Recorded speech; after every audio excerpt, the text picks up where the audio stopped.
Eh, Como les digo, la idea es esta, que vayamos viendo cómo ya vamos a ir desarrollando entonces el derecho procesal y cómo vamos a ir avanzando en este curso.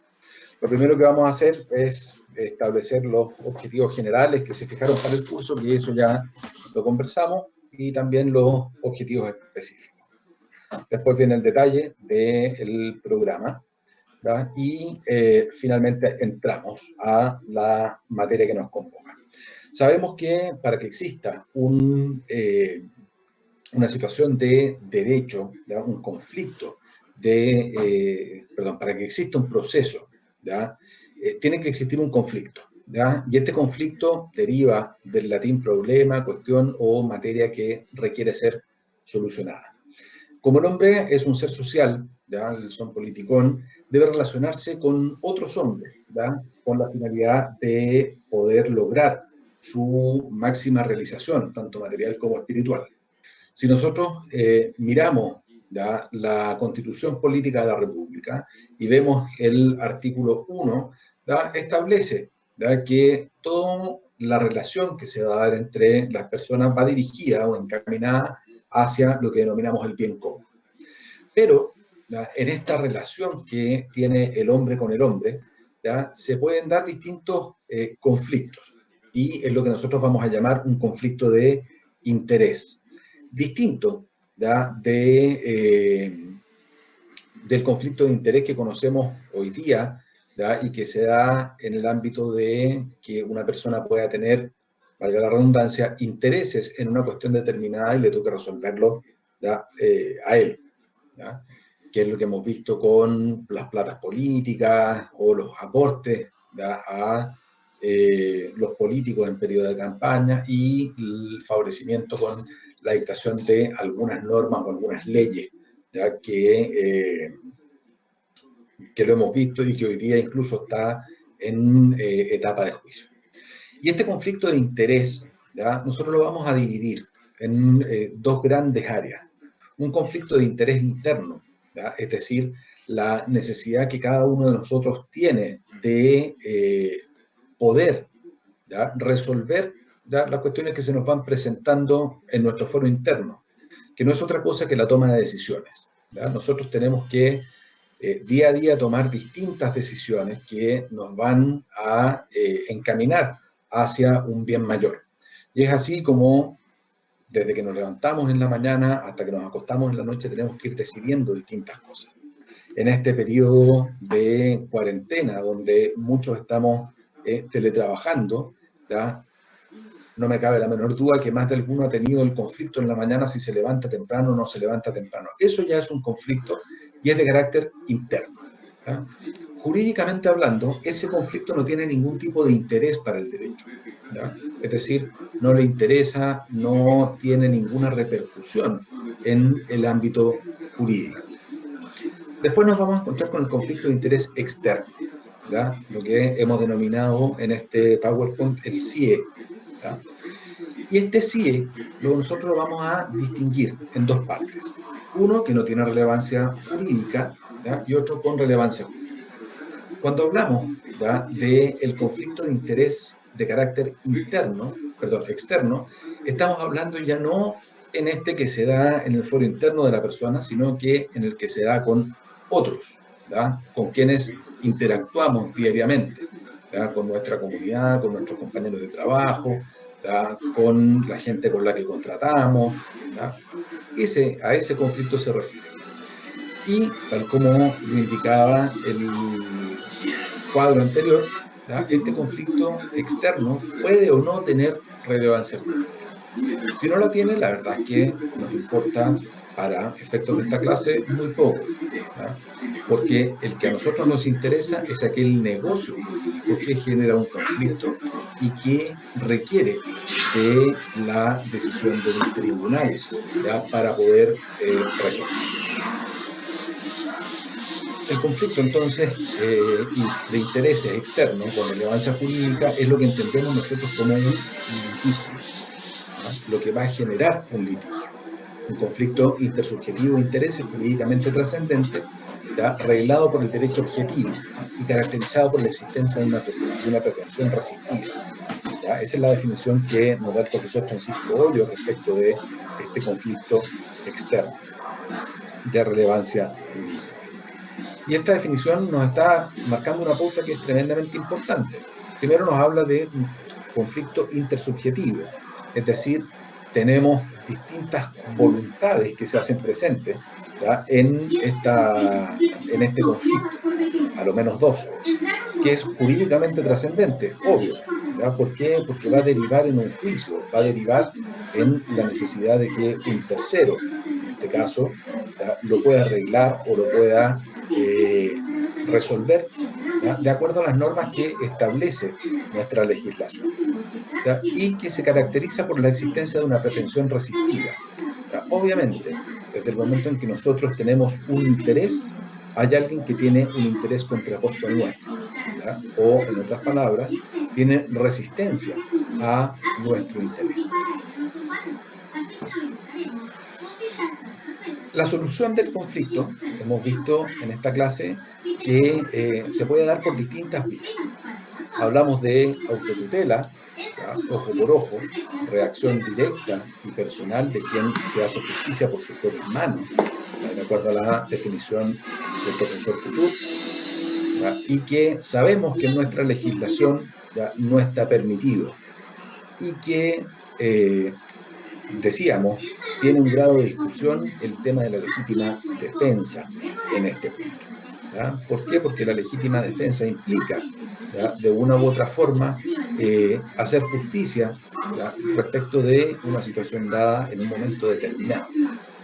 Pero también, como su nombre lo indica, implica defenderse, ¿ya?, de una agresión que está sufriendo en ese momento.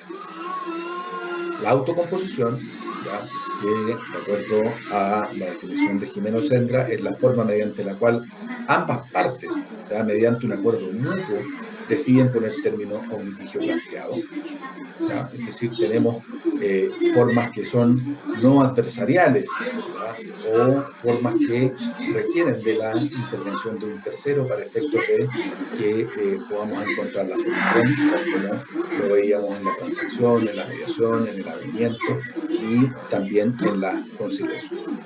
Y por último, nos encontramos con el proceso de heterocomposición, ¿ya?, método de solución de conflictos en el cual las partes acuden a un tercero, ya sea una persona individual o colegiada, ¿ya?, que se compromete o está obligado en razón de su oficio, luego de la tramitación de un proceso, ¿ya?, a emitir una decisión para la solución del conflicto cuyo cumplimiento deberán acatar las partes. Cuando nosotros vemos esta definición, notamos al tiro que está hablando, ¿ya?, de la tramitación de algo, ¿ya?, y esa tramitación no es otra cosa que el proceso, que es lo que nosotros vamos a definir, ¿ya?, más abajo.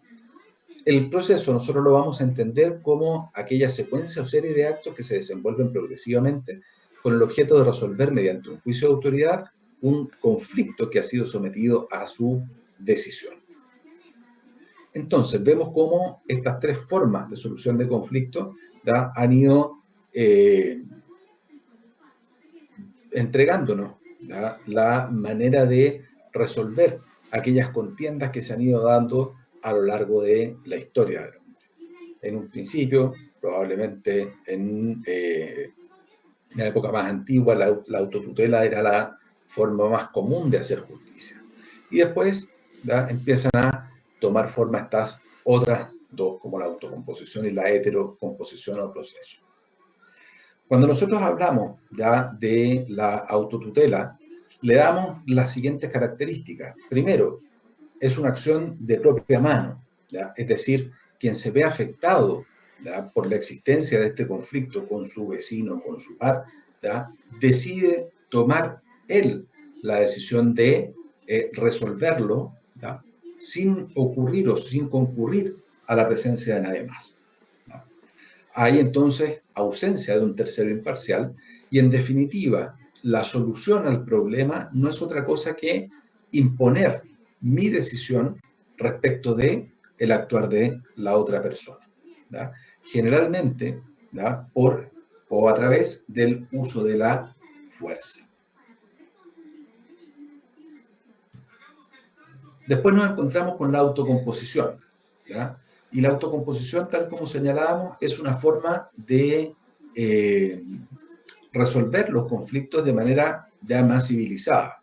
Es una forma práctica de resolver los conflictos y solo va a poder acordarse por aquellas personas que tienen poder suficiente para aquello, ya sea directamente las partes, ¿ya? Que obviamente si son capaces tienen la posibilidad de resolver el conflicto a través de un acuerdo, o bien a través de sus representantes legales. ¿Ya? Hablemos de un abogado o aquellas personas que están habilitadas, de acuerdo a la ley 18.120, para comparecer en juicio y conforme a las facultades que entrega, ¿ya? El artículo 7 del Código de Procedimiento Civil.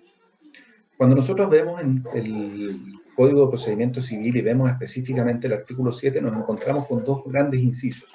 ¿Ya? El primero que establece las facultades que son de carácter general y en el segundo se establecen aquellas que son de carácter más específico. Y dentro de las características o dentro de las facultades más específicas encontramos la de transigir, es decir, la de poder llegar a un acuerdo, la de convenir, ¿ya? La de establecer un convenio con nuestra contraparte. Para que nosotros como representantes legales podamos, ¿ya?, acceder a esta forma de solución de conflicto, es necesario, ¿ya?, que contemos con estas facultades señaladas en el inciso segundo de manera expresa. Por eso, quienes hayan tenido la oportunidad de extender un mandato judicial o tener a la vista un mandato judicial, se van a dar cuenta de que aparecen específicamente señaladas, ¿ya?, en este documento. De lo contrario, aunque tuviéramos toda la intención y aunque existiera un acuerdo de voluntades, ¿ya?, no podríamos arribar a ningún tipo de acto.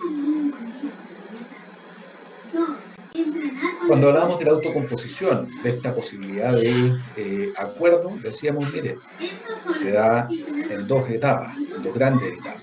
Una en relación al proceso y la otra fuera, ¿ya?, del proceso. Por un lado, podríamos encontrarla intraprocesal, extraprocesal o postprocesal, y de acuerdo a las voluntades que concurren, podemos encontrar que hay soluciones que son unilaterales y soluciones que son bilaterales. ¿Vamos bien hasta ahí o no?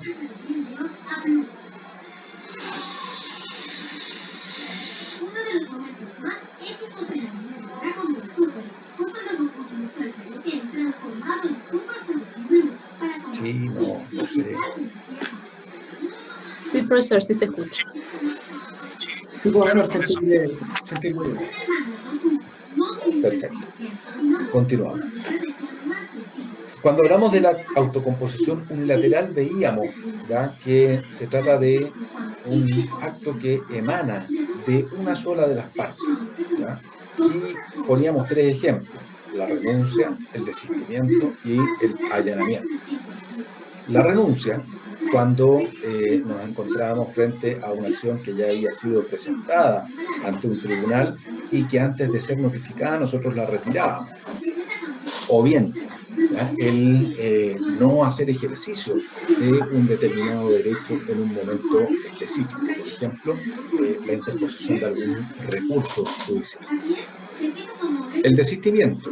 ¿Ya? Hablábamos de desistimiento en el momento en que la demanda estaba presentada, ¿ya?, pero nosotros estaba presentada y estaba notificada, pero nosotros no teníamos la intención de continuar adelante.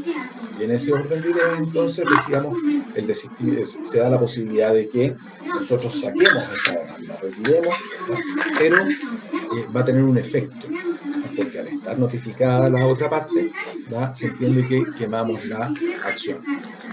Y por último, nos encontramos con el allanamiento, esta facultad, ¿ya?, que tiene la persona al momento de ser notificada de la demanda, de decir, mire, sabe que en realidad todos aquellos hechos que se están señalando en esa demanda son ciertos y efectivos, y como son ciertos y efectivos, acepto, ¿ya?, su contenido, ¿ya? Y con eso entonces nosotros matamos ¿ya? Cualquier juicio que podamos tener. Por otro lado, nos encontrábamos con la autocomposición bilateral, ¿ya? Y aquí distinguíamos dos momentos, una etapa judicial y una etapa extrajudicial. En la etapa extrajudicial, ¿ya? Decíamos, mire, aquí podemos encontrarnos con una autocomposición en la que intervenga un tercero o bien una autocomposición en la que no intervenga un tercero, ¿ya? En ese orden de ideas hablábamos de la transacción y de la mediación. Y por otro lado, nos encontrábamos ya en la etapa judicial y decíamos, puede que haya intervención de un tercero o puede que no la haya. Si no la hay, nos encontramos frente al avenimiento y si es que la hay, nos encontramos ya frente a la conciliación. Y aquí vamos a encontrar un cuadro, ya que es una suerte de paralelo, ya que nos permite entonces el ver las características de cada uno de ellos, establecer dónde están regulados, ¿ya? Y ver la definición que podríamos tener de cada uno de estas formas de solución de conflictos. La transacción es un contrato en el cual las partes terminan extrajudicialmente un litigio pendiente o precaven un litigio eventual haciéndose concesiones recíprocas, ¿ya? Esto nosotros lo vamos a encontrar en el artículo 2446 del Código Civil y vamos a encontrar referencia a la transacción o al hecho de transigir en el artículo 403 del Código Procesal Penal. ¿Cuáles son las características esenciales de la transacción? Es que es un contrato bilateral, ¿ya? Generalmente es consensual, ¿ya? Sin perjuicio de que debamos reducirlo a escritura pública, ¿ya? Es nominado, es de efectos procesales porque pone término a un litigio o precave, ¿ya? Uno futuro, produce efecto de cosa juzgada y requiere, como lo señalábamos hace un rato atrás, de las facultades específicas del artículo 7 del Código de Procedimiento Civil. Y aquí ya viene algo que es interesante. Cuando nosotros tenemos una transacción que ha sido aprobada por un tribunal, nosotros la vamos a poder ocupar como un método de defensa, ¿ya? Por eso dice al final que la podemos ocupar como una excepción perentoria, es decir, como una de aquellas que lo que pretende es atacar el fondo de la acción deducida. Paralelamente, nos encontramos con la mediación y definimos la mediación como un procedimiento de solución de conflictos por el cual las partes, asistidas por un tercero neutral llamado mediador, procuran un acuerdo voluntario que verse sobre materias que son transigibles, es de carácter extrajudicial y definido y pone término a un conflicto. Otras definiciones que podemos encontrar son que es un procedimiento no adversarial en el cual un tercero imparcial ayuda a las partes a negociar para llegar a un acuerdo mutuamente aceptable. Y por último decimos que es aquel sistema de resolución de conflictos en el que un tercero imparcial, sin poder decisorio llamado mediador, ayuda a las partes a buscar por sí mismas la solución al conflicto y sus efectos, ¿ya? Mediante acuerdos. De estas tres definiciones que nosotros encontramos de mediación, personalmente, ¿ya? Como mediador, me parece que la más acertada es la tercera, ¿ya? Aquella que habla de este sistema de resolución de conflictos en el que un tercero imparcial, que no tiene poder de decisión, ayuda a las partes a encontrarle la solución al conflicto. ¿Por qué es importante esto? ¿O por qué a mi juicio es importante esto? Porque el mediador no tiene efectivamente ningún poder decisorio en la contienda que se está planteando o que se le está poniendo en conocimiento, ¿ya? Lo único que va a hacer el mediador es tratar de mover los intereses y las posiciones de las partes, ¿ya? ¿Para qué? Para ver dónde pueden llegar a converger. Y en esa convergencia va a lograr un acuerdo. ¿Dónde vemos mayoritariamente esto? ¿Ya? Lo vemos principalmente en la ley de familia, ¿ya? En la ley 19968, que es la ley que crea los tribunales de familia. Cuando empieza a funcionar, ¿ya? Por allá en el año 2005, el esta nueva reforma, ¿ya?, que implementa el gobierno en la época para las causas de familia, eliminando la existencia de los juzgados de menores y concentrando todas las materias que tienen que ver con familia en los tribunales de familia, se da cuenta al poco andar. Bueno, paréntesis, creo que esto también se lo dije. Acá se produjo una tole-tole impresionante al momento de la entrada en vigencia de la ley de tribunales de familia, porque a diferencia de lo que había pasado con la reforma procesal penal que había iniciado gradualmente, ¿ya?, la ley de familia entró en vigencia en todo el territorio nacional al mismo tiempo. Entonces, quedó la patada porque eran tribunales nuevos, ¿ya?, y estos tribunales, ¿ya?, estaban recién empezando un proceso de abordaje. Como les señalaba, al poco andar, se dieron cuenta, por ahí por el año 2009, que ahora había materias que eran susceptibles de arribar a un acuerdo. Por ende, no era necesario echar a andar el aparataje jurisdiccional para efectos de lograr esa solución. Y se incorpora entonces, dentro del título quinto de la ley que crea los tribunales de familia, la mediación. Y se incorpora a propósito de esta posibilidad de llegar a acuerdos.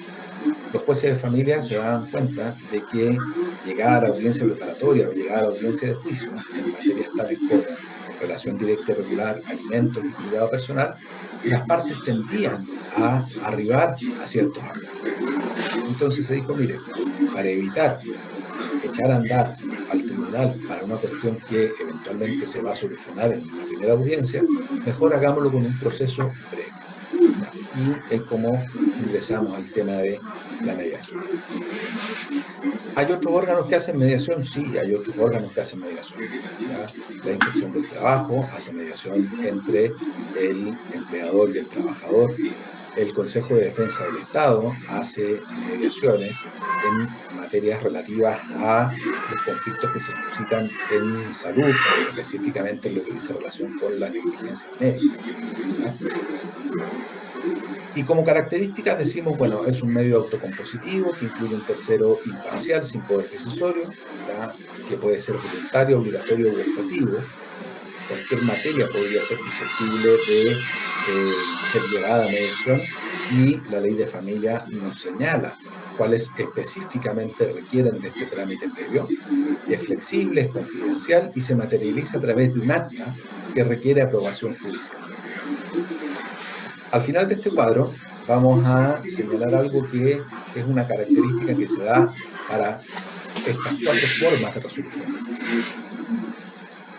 El avenimiento, ya lo vamos a definir como el acuerdo que logran las partes en virtud del cual ponen fin al conflicto pendiente de resolución judicial expresándoselo hacia el tribunal. ¿Ya? Yo les decía, ¿dónde vemos mayoritariamente este tipo de acuerdos? Lo vemos mucho en policía local, en las causas donde existen choques o colisiones.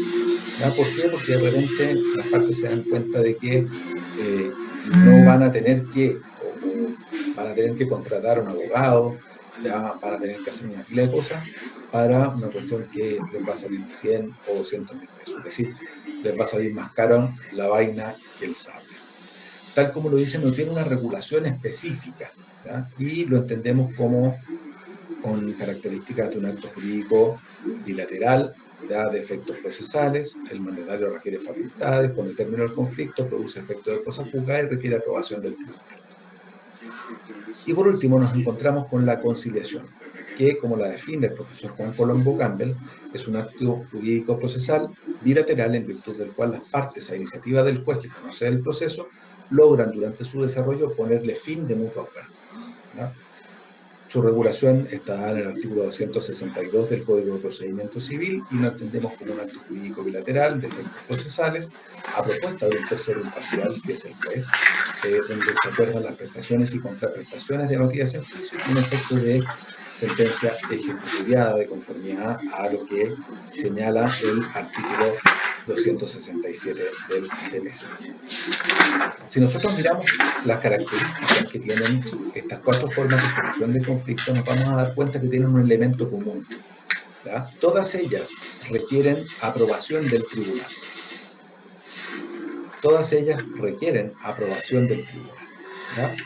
y una vez que han sido aprobadas por el tribunal, tienen el mérito de una sentencia, y no de cualquier sentencia, sino que de una sentencia ejecutoriada, es decir, de una sentencia respecto de la cual no cabe, ¿ya?, recurso alguno. Es decir, se entiende que las partes, al llegar a este acuerdo, ya sea en la transacción, en la mediación, en el avenimiento o en la conciliación, se entiende que están matando la posibilidad de recurrir con posterioridad, porque la legislación entiende que existe un acuerdo de voluntades. Después hablamos de la heterocomposición, ¿ya?, del proceso. Y ya lo definíamos hace un rato atrás y decíamos que este proceso en definitiva tiene una función pública y tiene una función que es de carácter privada. ¿Ya? En cuanto a la función pública, asegura la efectividad del derecho mediante la obra incesante de la jurisdicción, del trabajo de los tribunales, ¿ya?, que es la definición que nos entrega el profesor Cristian Maturana. Y por otro lado, ¿ya?, nos dice que en la función privada es la forma en que se logra la satisfacción, ¿ya?, de los intereses jurídicamente relevantes objeto de un conflicto conocido por el juez.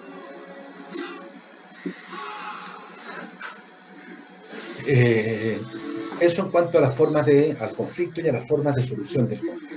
Después hablamos del derecho procesal y decíamos que el derecho procesal es la rama del derecho que estudia la organización de atribución de los tribunales y las reglas a que están sometidas en su tramitación los asuntos que se han entregado a su conocimiento, que es la definición del profesor Alessandri, Fernando Alessandri. O también otra definición, decíamos, aquella rama del derecho que regula los medios de solución de conflictos de relevancia jurídica, especialmente el debido proceso.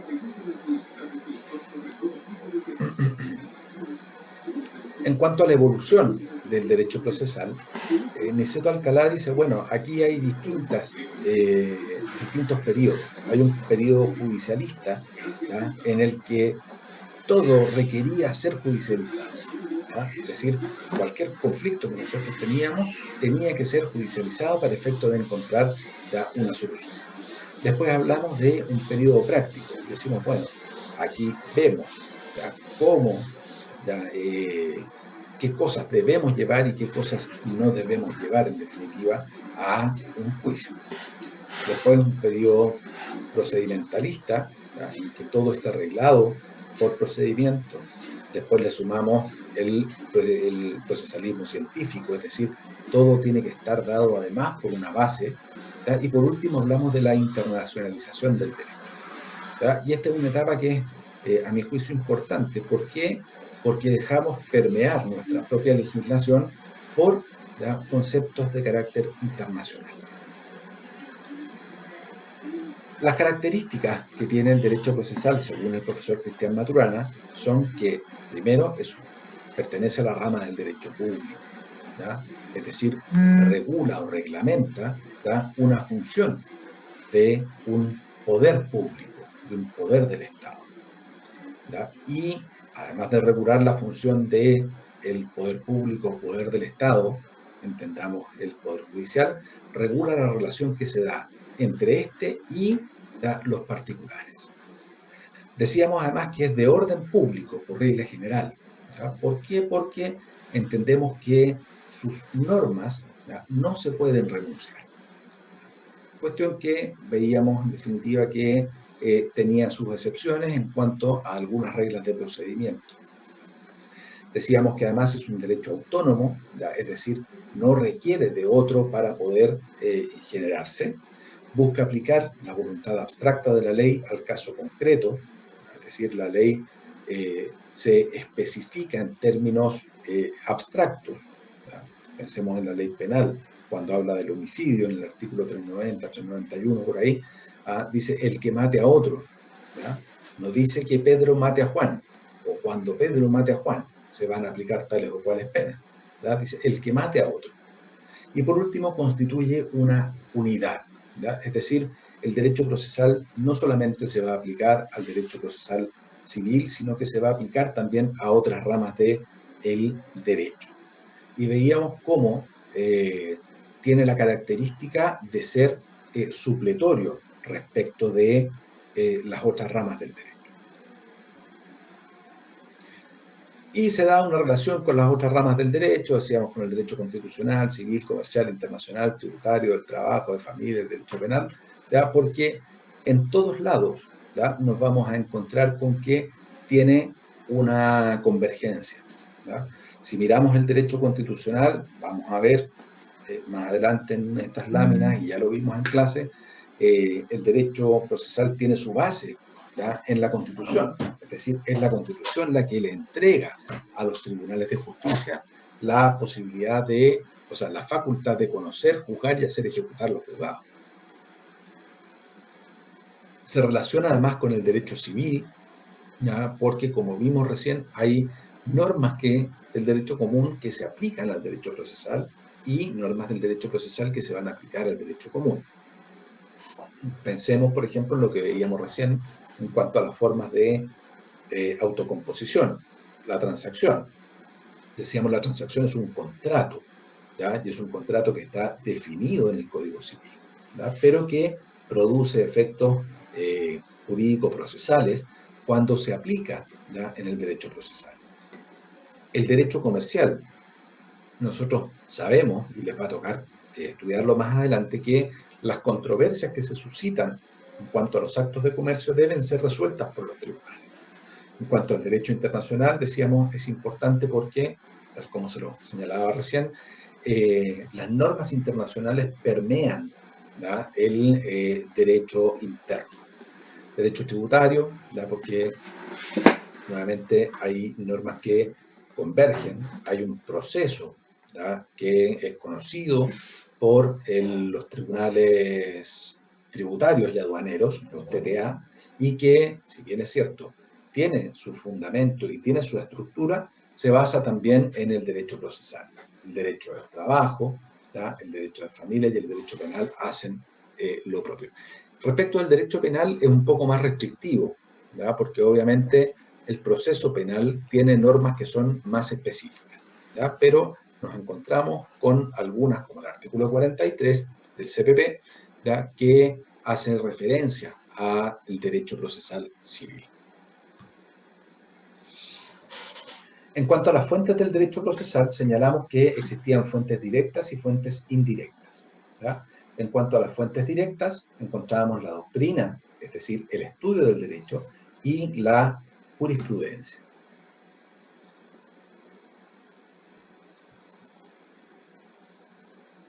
En cuanto a la doctrina, ustedes van a encontrar, cuando ya tengan el material en su poder, ¿ya?, que el estudio del derecho tiene, ¿ya?, una importancia que es tremenda, porque si bien es cierto, la ley es una y es aplicable a todos los casos, ¿ya?, la forma en cómo van resolviendo algunas controversias, ¿ya?, los estudiosos del derecho también tienen, ¿ya?, una forma de aplicación en nuestro derecho. Y así lo vemos, por ejemplo, en la forma de interpretar, ¿ya?, muchas veces la ley. Entonces se van a encontrar con un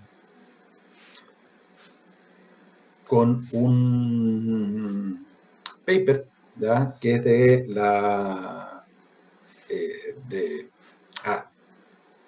la Universidad Austral de Chile, ¿ya?, con sede en Valdivia, ¿ya?, de Carlos Felipe Amunátegui, en el cual hace referencia a la forma en que actúa la doctrina. No sé si, creo que no se ve el paper, pero bueno, está ahí. Y por otro lado, nos vamos a encontrar con la jurisprudencia, ¿ya?, es decir, con la forma en cómo nuestros tribunales van resolviendo.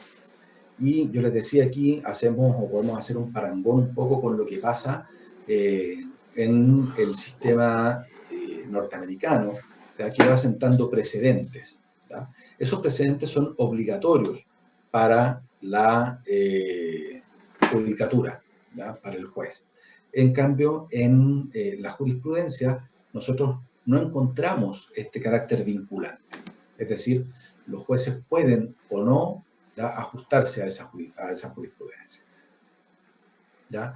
Y ustedes van a encontrar, si pinchan más adelante, el concepto, o sea, el término jurisprudencia, se van a encontrar con un paper, ¿ya?, de Carolina Chile, ¿ya?, que hace referencia a la jurisprudencia como fuente del derecho.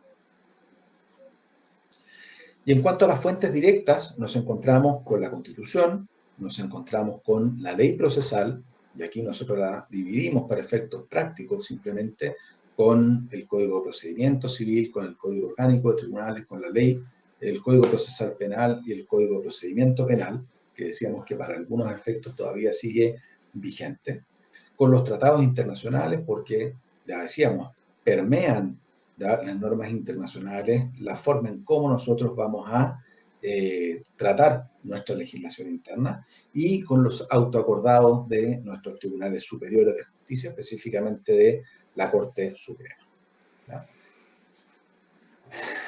Y aquí nos vamos a encontrar con este cuadrito que nos indica más o menos en la Constitución qué normas, ¿ya?, nos llevan o nos relacionan al derecho procesal, ¿ya? En cuanto a la ley procesal, la entendemos como la norma reguladora, ¿ya?, de las condiciones y actuaciones de la ley del proceso y de la relación jurídica.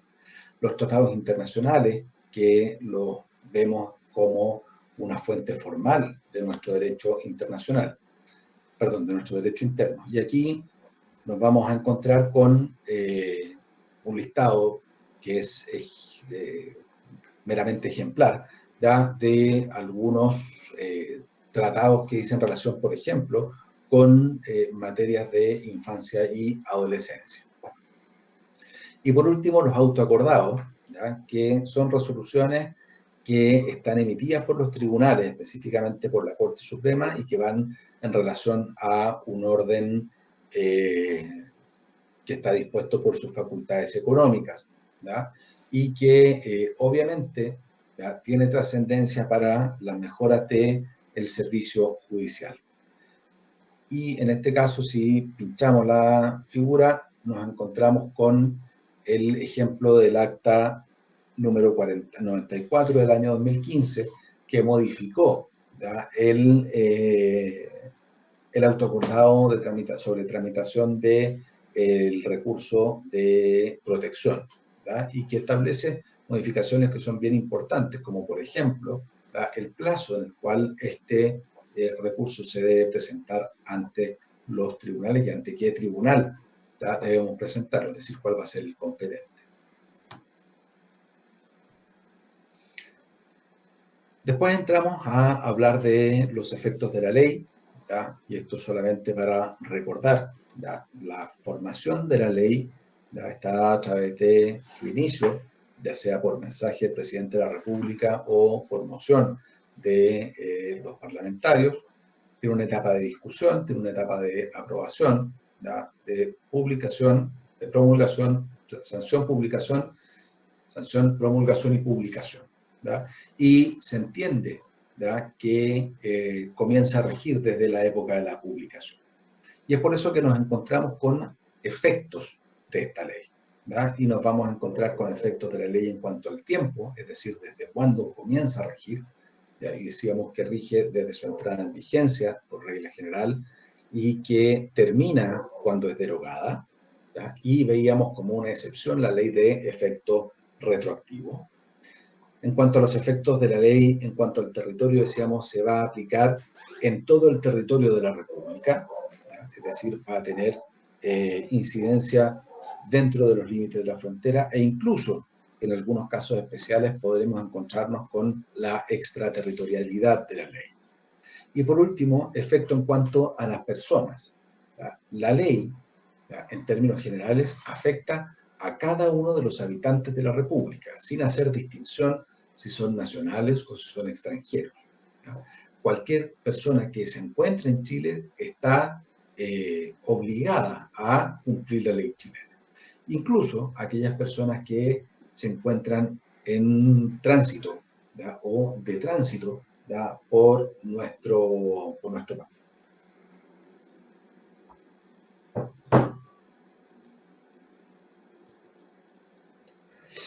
En cuanto a la interpretación de la ley procesal, nosotros sabemos que las normas de interpretación, y ustedes ya lo vieron en la introducción al derecho, ya están establecidas en los artículos 19 al 24 del Código Civil, y se ponen distintas hipótesis. Primero, ¿ya? En cuanto al tenor literal, después en su sentido natural, después en que las palabras técnicas de una ciencia o arte se van a entender de acuerdo al tecnicismo de esa ciencia o arte, salvo que se hayan tomado en un sentido diverso, ¿ya? Que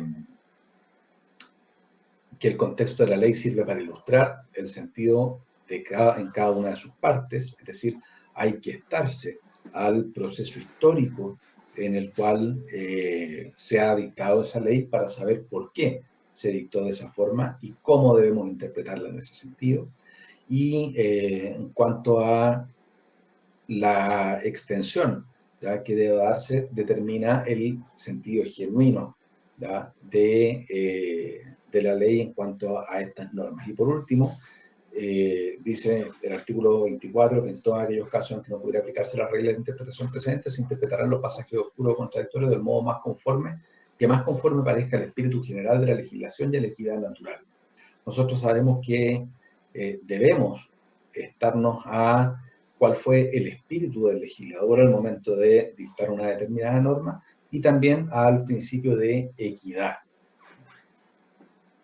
Sin perjuicio de esta forma que establece el Código Civil de interpretar la ley, en cuanto a la ley procesal, nosotros tenemos que tener en consideración 4 o 5 puntos especiales o específicos, ¿ya? Y que dicen relación con, primero, que al tratarse de normas de carácter de convivencia, ¿ya?, hay que tratar de darle una interpretación que sea un poco más libre para efectos de que no se transforme en un obstáculo, en definitiva, a la solución del conflicto que se está planteando. Segundo, tal como les decía, vamos a tener que estar al contexto histórico, ¿ya?, que ha regulado la dictación de esa ley. Tenemos que considerar siempre que el derecho procesal es un derecho unitario, tal como lo señalábamos anteriormente, es decir, la interpretación que nosotros le demos en este sentido probablemente va a tener repercusión en este otro, y la analogía debe aplicarse de la manera más amplia posible. Y por último deben tenerse presentes los principios formativos del procedimiento, ¿ya?, lo que vamos a ver probablemente en los próximos semestres como las normas comunes a todo procedimiento. Entonces es importante saber que tenemos reglas de interpretación, pero que tenemos que darle cierto grado de flexibilidad en cuanto a la interpretación del derecho penal.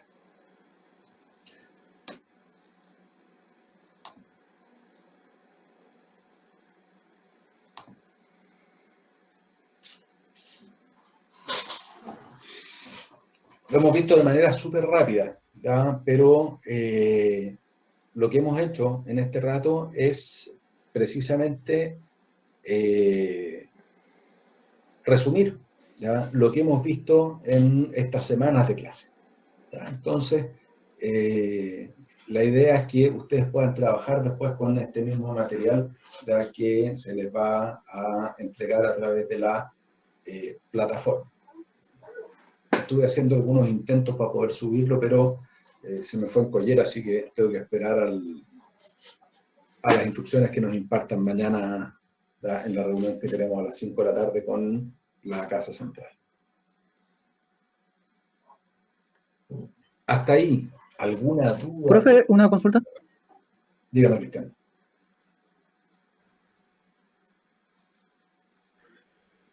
Y lo que pasa es que cuando hizo las características de derecho procesal, dentro de la unidad nombró que era supletorio. ¿Lo tomo como una característica o dentro de la unidad? Porque es supletorio de la otra rama del derecho.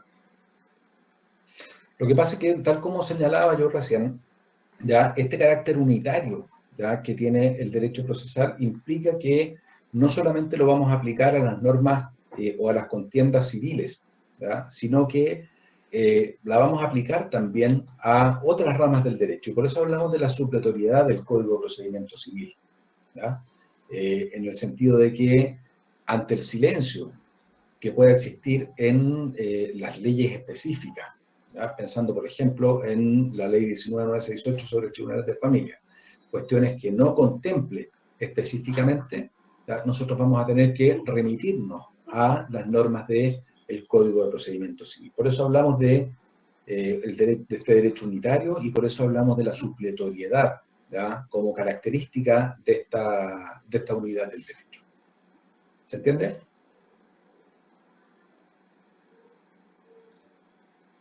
Perfecto. ¿Alguien más? ¿Alguna duda más? Aprovechen ahora de preguntar porque después pregunto yo.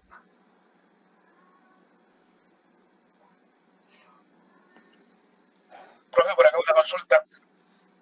Dígame, José Miguel.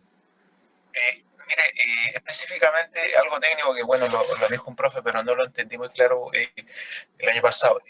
La facultad o la autoridad para interpretar en el caso de la ley, ¿quién la tiene? ¿Los tribunales? ¿Y cómo se puede explicar eso? ¿En qué aspecto uno se ve cuando un abogado que atiende un caso puede interpretar la ley? Eso me deja un poco de duda.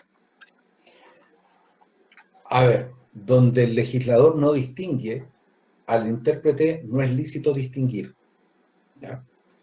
Partamos de esa base, ¿ya? La interpretación no es que quede al arbitrio de quien está aplicando la norma, ¿ya? La interpretación de la norma la tienen, en este caso, los tribunales de justicia, ¿ya? Ahora, eso no obsta a que nosotros podamos darle, ¿ya? Como usuarios de la norma, ¿ya? La interpretación que más se acomode a nuestras pretensiones, ¿ya? Pero en definitiva, quien va a definir, ¿ya? El alcance de esa norma va a ser el tribunal.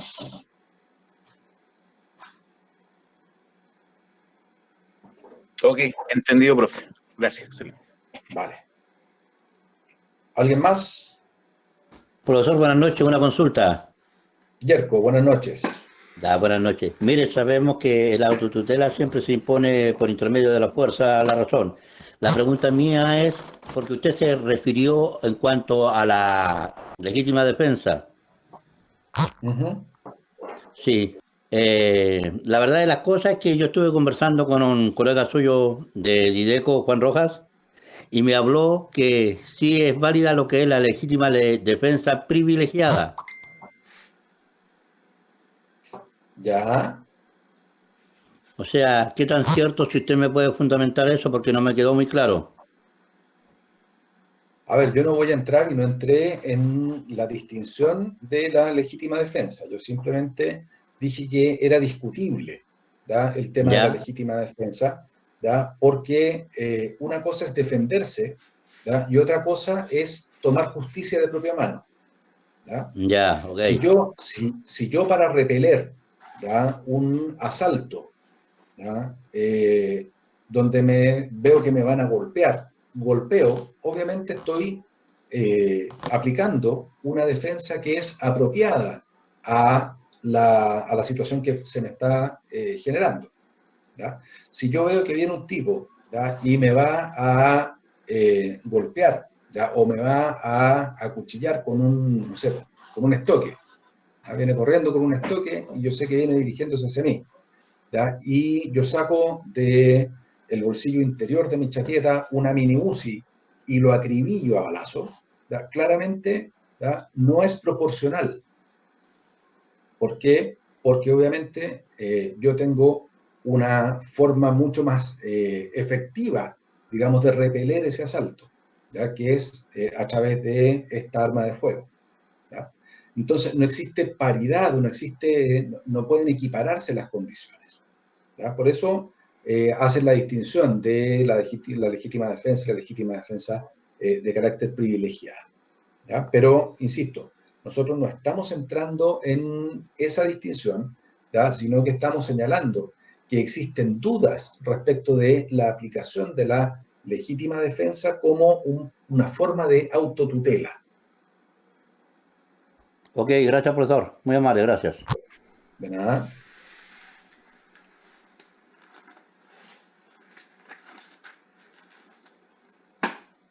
¿Nada más? Perfecto, entonces. Bien. Después de que terminamos nosotros de hablar del conflicto, de hablar del derecho procesal en términos muy generales, ¿verdad? Y específicamente de señalar cuáles son las fuentes del derecho procesal, cuáles son los efectos que tiene la ley procesal en cuanto al tiempo, en cuanto a las personas, en cuanto al territorio, hablamos también de la interpretación. Y la clase pasada, ¿ya?, terminamos hablando de la jurisdicción, ¿ya?, y dimos algunas definiciones de la jurisdicción.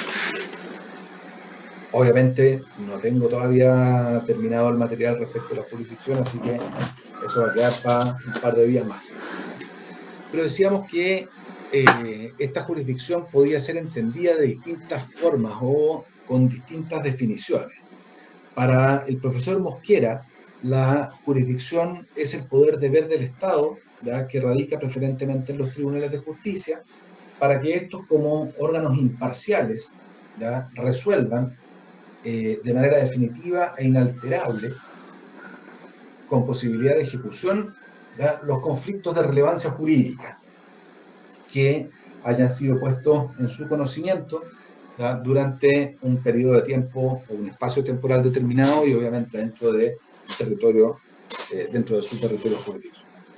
Y veíamos que existían además otras definiciones de jurisdicción, como por ejemplo la definición del profesor Couture, ¿ya?, que dice que es una función pública, ¿ya?, que está realizada por órganos competentes del Estado, con las formas requeridas por la ley, en virtud de la cual, por acto de juicio, se determina el derecho de las partes, ¿ya?, con el objeto de dirimir sus conflictos. Y decíamos que a nuestro juicio la definición que más doctrinaria, que más se acerca a lo que es la jurisdicción, es la del profesor Cristian Maturana, ¿ya? El profesor Maturana habla de que la jurisdicción es un poder deber del Estado, ¿ya?, radicado exclusivamente en los tribunales de justicia, ¿ya?, establecidos por la ley para que estos, ¿ya?, dentro de sus atribuciones como órganos imparciales, por medio de un debido proceso, ¿ya?, iniciado generalmente a requerimiento de parte y desarrollado de conformidad a las reglas de un justo y racional procedimiento, resuelvan con eficacia de cosas juzgadas y con eventual posibilidad de ejecución los conflictos e intereses que han sido puestos dentro de su conocimiento y se promueven en el ámbito temporal dentro del territorio de la República. ¿Y por qué les decía que a mi juicio esta es la mejor definición que podemos encontrar de jurisdicción? Porque creo que es la más completa, ¿ya? Pese a que si revisamos todas las otras definiciones, ¿ya?, la que nos da Mosquera, la que nos da Couture, ¿ya?, tienen elementos comunes, pero creo que está un poco más allá.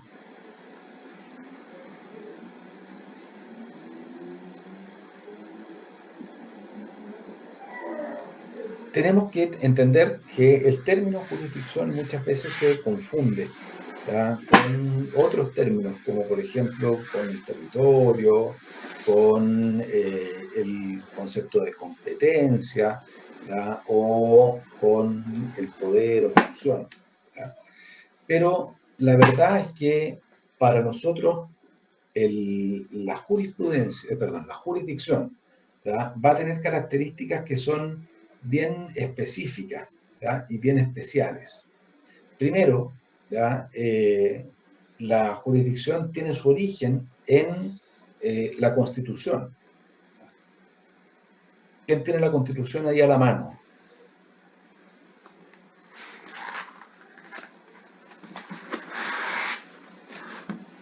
Don Heriberto, ¿sería usted tan amable de leernos el artículo 76?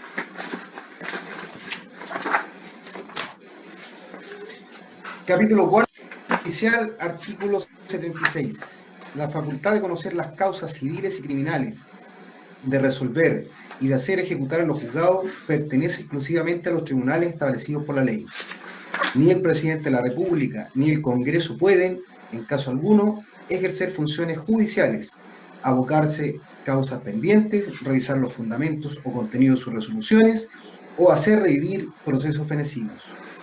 Reclama su intervención en forma legal y en negocios de su competencia. No podrán excusarse de ejercer su autoridad, ni aun por falta de la ley que resuelva la contienda o asuntos sometidos a su decisión. Para hacer ejecutar sus resoluciones y practicar o hacer practicar. Hasta ahí nomás, don Heriberto. Muchas gracias. Si ustedes se fijan, ¿ya? Lo primero que hace el artículo 76 es decir que la facultad de conocer, juzgar y hacer ejecutar los juzgados pertenece, ¿ya?, a los territorios, bueno, perdón, a los tribunales, ¿ya?, previamente creados por ley. Entonces, si tomamos la definición del profesor Maturana, que nos dice que es el poder deber del Estado que se encuentra radicado en los tribunales de justicia, nos encontramos entonces con este primer gran fundamento. ¿Ya? Es la Constitución la que le entrega esta facultad de conocer, ¿ya?, a los tribunales. Y como facultad de conocer, ¿ya?, como poder deber, ¿ya?, tenemos que entenderlo como una función pública, ¿ya? Nosotros sabemos que la Constitución establece, ¿ya?, un capítulo especial referido al Poder Judicial, ¿ya? Y en ese orden de cosas entonces le entrega el marco teórico, ¿ya?, relativo a cuál es la función y cómo va a organizarse, cómo va a distribuirse. Lo propio hace con el Ministerio Público. Recuerden que al inicio de los años 2000, cuando se modifica, y esto también lo conversamos, si no me equivoco, en la clase pasada, cuando se modifica el sistema penal, ¿ya?, o procesal penal, o de procedimiento penal, ¿ya?, se cambia la figura que nosotros habíamos conocido de esta justicia inquisitiva, de esta justicia que buscaba investigar y además hacer juzgar a la parte, ¿ya?, y condenarla y ejecutar la pena. Entonces, se genera todo un capítulo nuevo, ¿ya?, que dice relación con la facultad que tiene el Ministerio Público, ¿ya?, o las normas orgánicas del Ministerio Público para efectos de asumir esta función o este rol de investigador. La jurisdicción corresponde además a un concepto de carácter unitario. ¿Ya? ¿Qué quiere decir esto? Que cualquiera sea el tribunal que le ejercite, ¿ya?, su procedimiento va a ser válido, ¿ya?, pero tiene además un carácter de totalizador, ¿ya? Es decir, el órgano que está llamado a conocer, que tiene esta facultad de conocer, ¿ya?, no admite dividir el proceso, ¿ya?, sino que se va a encargar de todo aquello que tenga relación con este proceso. Ejemplo bien sencillo. Si yo tengo que recurrir respecto de una resolución determinada, ¿ya?, yo lo voy a hacer o ante el mismo tribunal, si es que corresponde un recurso de reposición, o lo voy a hacer ante el superior jerárquico, ¿ya?, es decir, una corte de apelaciones en el caso de un tribunal civil. Es decir, estamos dejando dentro de estos mismos tribunales el conocimiento de aquellas cuestiones que son accesorias, ¿ya?, a este juicio. No admite clasificaciones, ¿ya? No admite la posibilidad de dividir el proceso y decirle, mire, esta parte la voy a conocer yo, esta otra parte la va a conocer la autoridad administrativa, no, ¿ya?, sino que lo deja todo en manos de este poder del Estado. En tercer o cuarto lugar, como característica, la jurisdicción es de carácter indelegable, ¿ya? Es decir, esta facultad que tienen los tribunales de justicia de administrar justicia o de aplicar justicia no puede delegarse, ¿ya?, en otra institución, ¿ya? Eventualmente, ¿ya?, nos vamos a encontrar con que un juez puede delegar ciertas funciones en algunos funcionarios, ¿ya?, pero en general la facultad de conocer y juzgar sigue radicada en él, ¿ya? Nosotros podríamos requerir como tribunal, por ejemplo, que se tome declaración ¿ya? A una persona que se encuentra en un territorio jurisdiccional distinto de aquel en que nosotros nos encontramos hoy día, ¿ya? Y para eso vamos a delegarle la función al juez de Cachiyuyo para efecto de que él tome la declaración, ¿ya? Y cumplido ese trámite, ese juez va a tener que tomar esa declaración y devolverla para que nosotros sigamos, ¿ya?, conociendo de ella. Además, es improrrogable, ¿ya? Es decir, no podemos prorrogar la función de estos tribunales. No. Lo mismo que veíamos recién, yo no le puedo decir, mira, si yo soy el competente para conocer, o esto corresponde de acuerdo a mi jurisdicción, ¿ya?, yo no te puedo delegar a ti esta función de conocer. ¿Ya? No podría un tribunal de Iquique, ¿ya?, entrar a conocer un tema que es específicamente de jurisdicción de acá. Y aquí no tenemos que confundir la prórroga de jurisdicción, que ya sabemos no se puede dar, con lo que es la prórroga de competencia, ¿ya? Y que es la facultad que puede tener un tribunal distinto de aquel naturalmente competente para entrar a conocer de un asunto determinado, ¿ya? Vamos a parar un par de minutos, vamos bien hasta ahí, vamos muy bien. Seguimos entonces hablando de la jurisdicción, ¿ya?, de este poder deber del Estado que está radicado en los tribunales de justicia, ¿ya?, para que dentro de la esfera de sus atribuciones conozcan aquellas contiendas de relevancia jurídica que han sido puestas, ¿ya?, en su conocimiento conforme a un debido proceso, ¿ya?, y dentro de las normas de un espacio temporal y dentro del territorio de la República. Corresponde ahora que hablemos de los momentos jurisdiccionales, ¿ya? Mucho hemos dicho que los tribunales están llamados a conocer, juzgar y hacer ejecutar los juzgados, ¿ya? Y así lo señala expresamente la Constitución y también lo señala el artículo 10 del Código de Procedimiento Civil, perdón. También lo señala el Código Orgánico de Tribunales, ¿ya? ¿Y qué es lo que son los momentos jurisdiccionales? Son precisamente esto, son las etapas que tiene un juicio, ¿ya? Y estas etapas nosotros las podemos dividir en tres grandes ramas, ¿ya?, o en tres grandes momentos, para la redundancia. Primero, la fase de juzgamiento, perdón, la fase de conocimiento, ¿ya? Es decir, el momento en que el tribunal inicia, ¿ya?,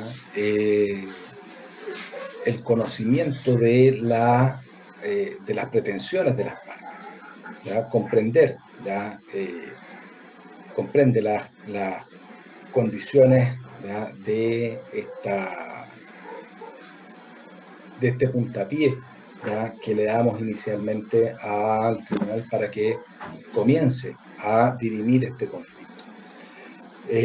Comprende la pretensión del actor, ¿ya?, y comprende también las excepciones, ¿ya?, que la contraparte pueda hacer, ¿ya? Y el procedimiento civil, ¿ya?, en el procedimiento civil está conformada esta etapa por la demanda y la contestación, ¿ya?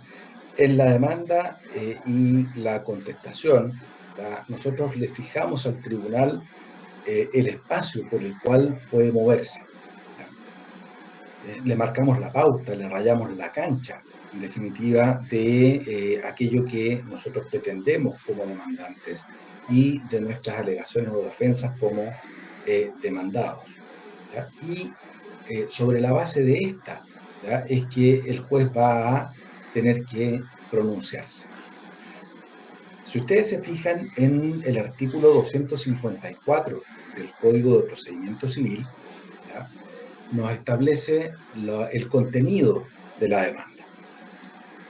Y en el numeral cuarto, si la cabeza no me falla, establece la forma en cómo nosotros vamos a presentar, ¿ya?, los hechos y fundamentos de derecho en los que basamos nuestra pretensión.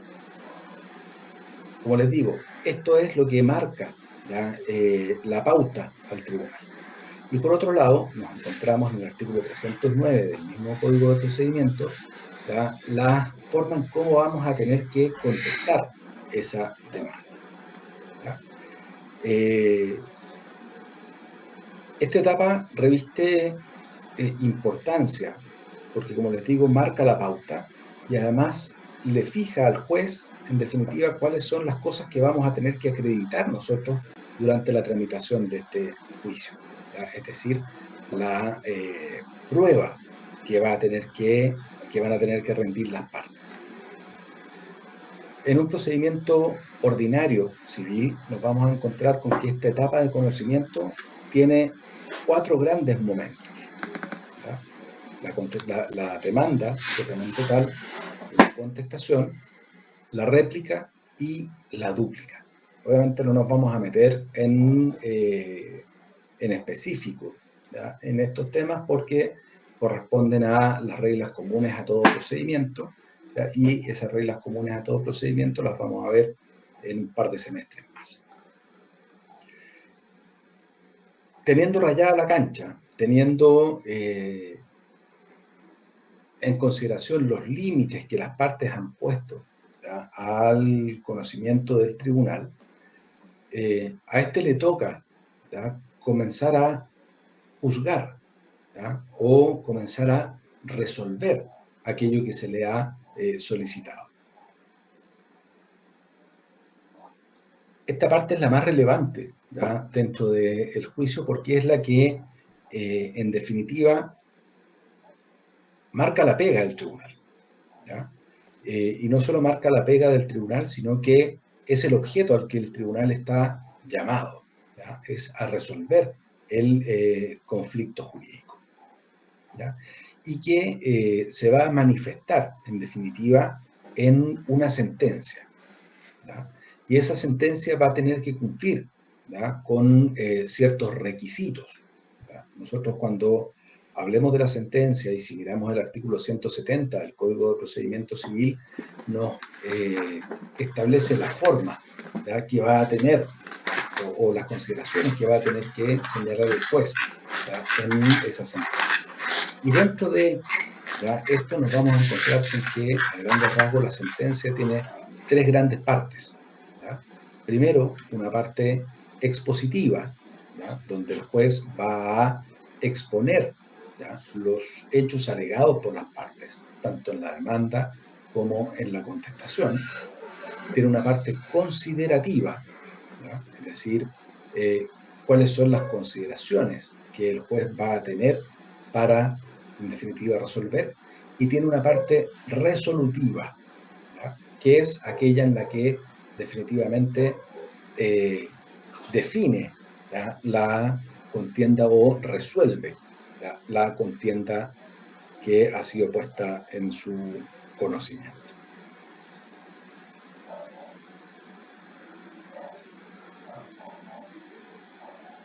¿Han tenido ustedes acceso a una sentencia? No, profesor. No, sí, sí, profe, sí, profesor. Bien. Vamos a jugar un poco aprovechando la tecnología y vamos a ver una sentencia. Vamos a ver la I-35 del 2020.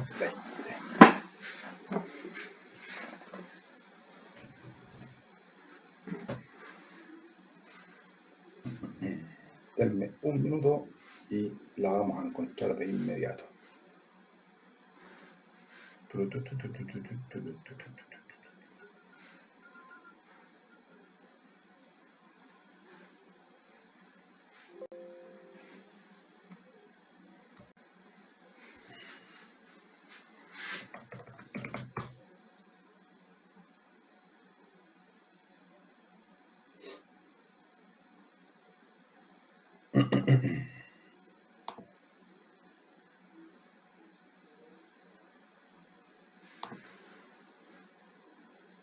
Vamos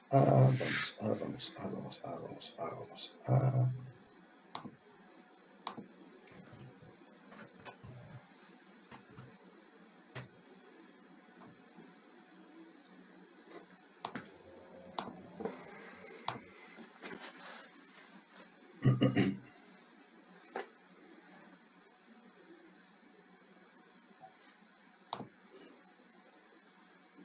Profesor, ¿le puedo hacer una consulta? Toda consulta es pagada. Yo contesto las preguntas. Dale nomás. ¿Le puedo hacer una pregunta, profesor? Hace un momento usted Sin dijo ningún que problema. los momentos jurisdiccionales tienen tres fases, o sea, tres Sí, procesos.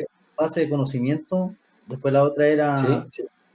la segunda La era fase de juzgamiento. ¿ya? Y la tercera fase es la fase de ejecución, que todavía no hemos hablado de ella. Muchas gracias, profesor. De nada, porque quiero que veamos, ¿verdad?, como les decía, el contenido de una sentencia. Vamos a buscar una causa laboral tramitada. ¿Dónde estás, buen hombre?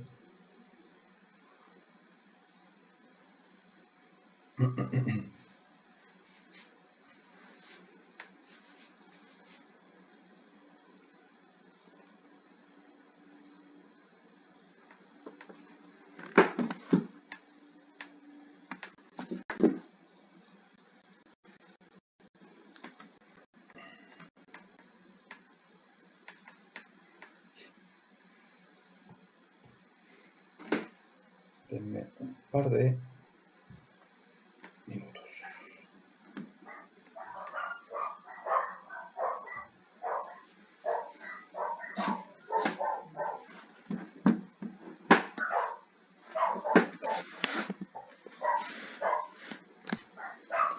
El ejemplo que vamos a ver ahora es una demanda laboral, ¿ya?,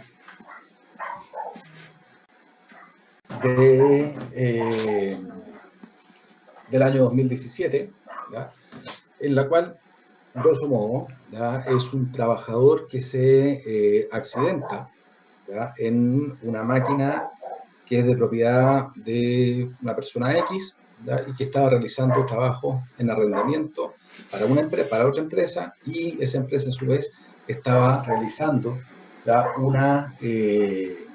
un trabajo para la dirección de vialidad.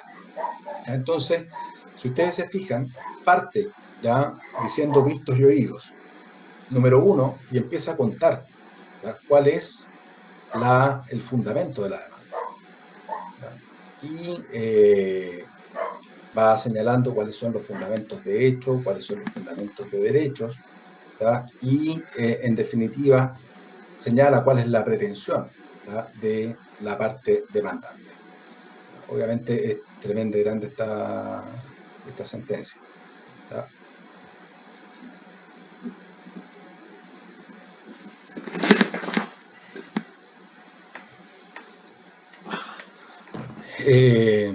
En el numeral 2, ¿ya?, hace referencia a las contestaciones, ¿ya?, y después, vamos a avanzar más rápido, ¿ya?, hace referencia a la prueba, ¿ya?, por ejemplo, esta testimonial, es decir, pasa o sea, está todavía en esta parte de conocimiento de los antecedentes, ¿ya?, y después va a llegar a una etapa que es la etapa considerativa, ¿ya?, donde establece cuáles son las consideraciones que tuvo el juez para, ¿ya?, establecer, ¿ya?, lo que en definitiva falla. Y aquí hace referencia, por ejemplo, a las normas legales, ¿ya?, hace referencia a una pila de cosas, ¿ya?, que, como les digo, son las consideraciones en cuanto a la responsabilidad de la empresa constructora, Construcciones y Pavimentos, que es la demandada principal, ¿ya?, conjuntamente con el MOB, ¿ya? Pero, y todas esas consideraciones tienen por objeto llegar a esta última parte, ¿ya?, que en definitiva se condena, ¿ya?, a las demandadas a pagar conjuntamente la suma de 150 millones, la suma de 40 millones, las costas del juicio en 1 millón de pesos, etc., etc., etc. ¿Ya? Obviamente esta sentencia fue recurrida, ¿ya?, se recurrió de nulidad y en definitiva se rebajaron todos los montos a la suma de 23 millones de pesos, ¿ya? Pero para poder llegar a esta sentencia, el juez tuvo que hacer el análisis de todo lo que se puso en su conocimiento, desde la demanda, las contestaciones de la empresa principal, el Consejo de Defensa del Estado por parte de Vialidad y la empresa subcontratista, ¿ya? Hace referencia entonces a todos esos hechos y con posterioridad entonces señala por qué llega al convencimiento de que tiene que condenar. Esas son las consideraciones, ¿ya? Y esa es la etapa de juzgamiento, ¿ya? Y como les decía, finalmente aparece la fase de ejecución, es decir, cómo el tribunal, ¿ya?, va a lograr que aquello que dictaminó en su sentencia sea efectivamente cumplido por las partes. Y ahí entonces se nos abre, ¿ya?, la posibilidad de que dentro de un periodo determinado de tiempo, ¿ya?, podamos exigirle al mismo tribunal que se pronunció respecto de esa sentencia, ¿ya?, que haga o mande a ejecutar. Señor. Sí, profesor, gracias. Ya. Bien, entonces estamos hablando de los momentos jurisdiccionales, ¿ya? Y decíamos que estos momentos los vamos a dividir en tres grandes partes, ¿ya? El momento de conocimiento, de juzgamiento y de ejecución. Conocimiento, ¿ya?, el momento en que las partes le hacen ver al tribunal cuáles son sus pretensiones, ¿ya?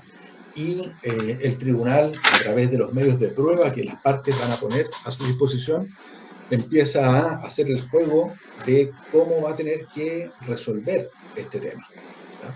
La etapa de juzgamiento, que decimos que es la más importante de todas, es aquella en que el juez definitivamente resuelve aquello que las partes le están pidiendo que haga, que resuelva, ¿ya? Lo veíamos con esta sentencia laboral, donde primero cuenta el cuento del demandante, después cuenta el cuento del demandado, y después hay una etapa que dice considerando y teniendo presente. Es decir, pasamos de los vistos, ¿ya?, a las consideraciones. Vamos a ver otro ejemplo. A mí me costó mucho aprender a hacer sentencias.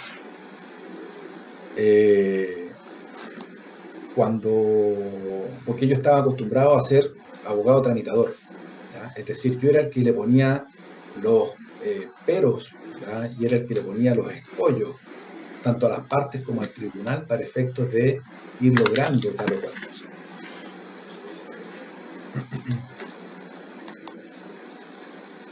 Y una vez que entré a trabajar al juzgado de policía local y me tocó sentarme, ¿ya?,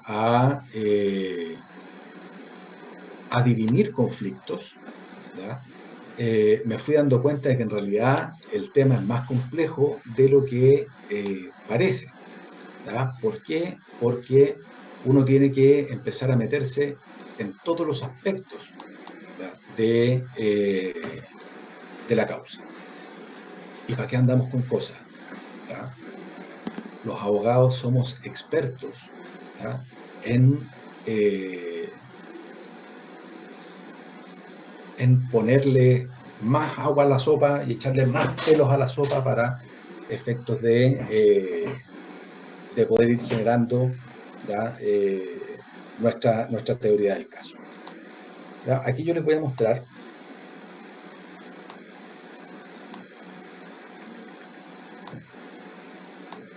¿ya?, una sentencia en la que partimos, igual que en la que veíamos anteriormente. ¿Se ve, cierto? Ya, No, supongo que sí. todavía no.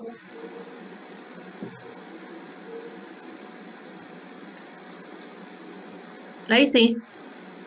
Ya. Ahí entonces nosotros vemos, ¿ya?, los vistos. ¿Ya? Los vistos no son otra cosa que contar, ¿ya?, el estado de la causa. Esta causa parte por un parte policial, ¿ya?, y se dan las características del parte policial. Después dice, mire, y prestó declaración fulano de tal, ¿ya?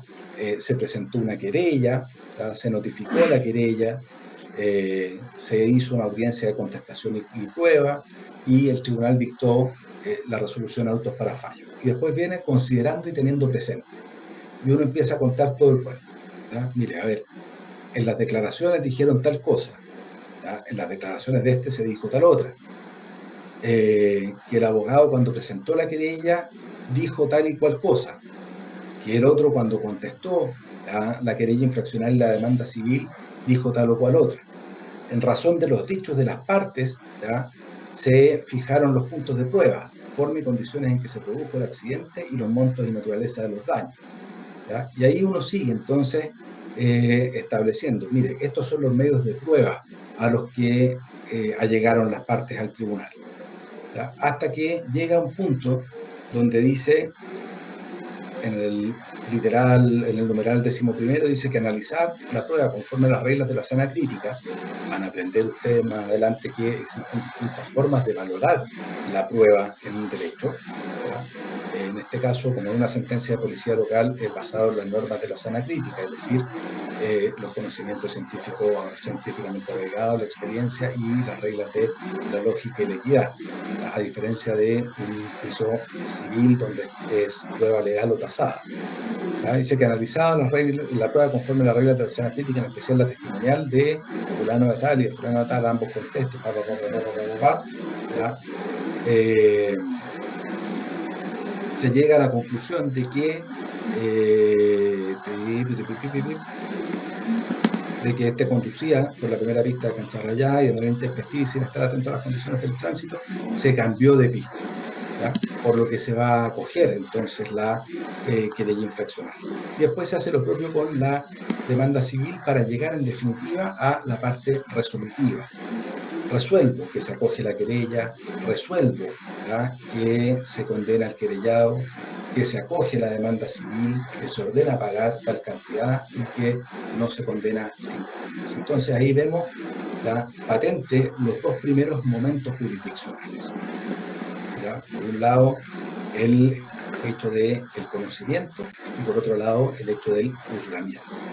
Y como tercera etapa, vemos el periodo o la posibilidad de ejecución.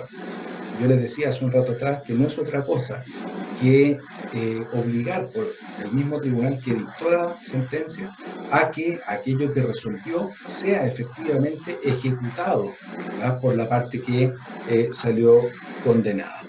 Entonces ahí nos encontramos con los tres momentos jurisdiccionales: conocimiento, juzgamiento y ejecución. ¿Queda claro? Perfecto. Señores, vamos a quedar por hoy hasta aquí porque estoy tratando de que los días jueves me cambien una reunión de directorio que hacen en Santiago a partir de las 9 de la noche. Entonces estoy